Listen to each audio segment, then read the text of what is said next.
Tensions between the Upcountry and the Lowcountry of South Carolina went back to the early days of the colony. Things got worse during the Revolutionary War. During the war, Lowcountry patriots were fighting against backcountry loyalists. The backcountry became the Upcountry as more and more people moved into the area. Things did not get better after the war ended. The Lowcountry was made up of Charleston and other parts of the state along the Atlantic coast. This was the first part of the state that people lived in. Over time, large plantations were built in this part of the state. Many landowners became rich by selling cash crops, like indigo and rice. The Upcountry was the northwestern part of the state. It had land that used to belong to the Cherokee. The first whites to live in this area were traders, or woodsmen. These people were seen as uncivilized by the people of the Lowcountry. Many of the tensions between the two regions had to do with economic differences. People in the Upcountry were subsistence farmers. That means they had small farms. They were just growing things they needed to keep their family fed. A few Upcountry families may have owned slaves, but there were very few plantations in this part of the state. They did not require slave labor to work their family farms. The Lowcountry depended upon slave labor to work their large plantations.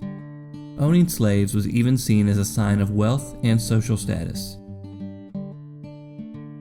Both regions faced economic problems after the war.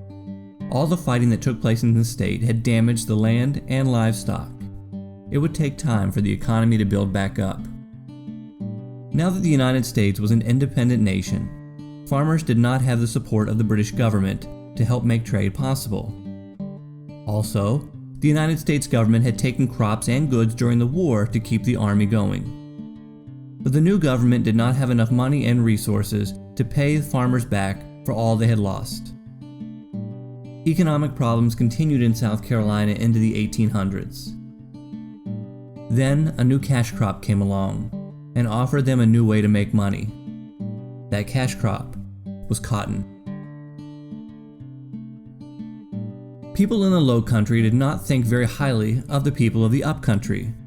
Representation in state government was not equal. Not only did Lowcountry elite have all the power in politics, but the state capital was also in Charleston, and Charleston was in the Lowcountry. Upcountry residents did not think it was fair that they had to travel so far to participate in the government. In 1785, things started to change. That year, the capital was moved to Columbia. Columbia was in the middle of the state. This made it easier for the people from the Lowcountry and the Upcountry to participate in the government. This made things a little better between the two regions, but the Lowcountry still had more representatives in the government. The people of the Lowcountry did not want to give the Upcountry more of a voice in the government. They knew many of the Upcountry farmers did not support slavery, but slavery was an important part of the Lowcountry's economy. In 1793, things changed. The cotton gin was invented. Cotton was a cash crop that could be grown in the Upcountry, but growing cotton was not easy work. It often required slave labor.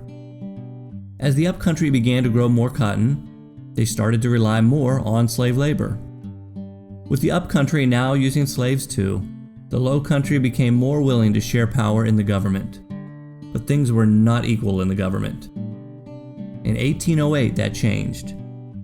That year, the two regions reached an agreement about representation.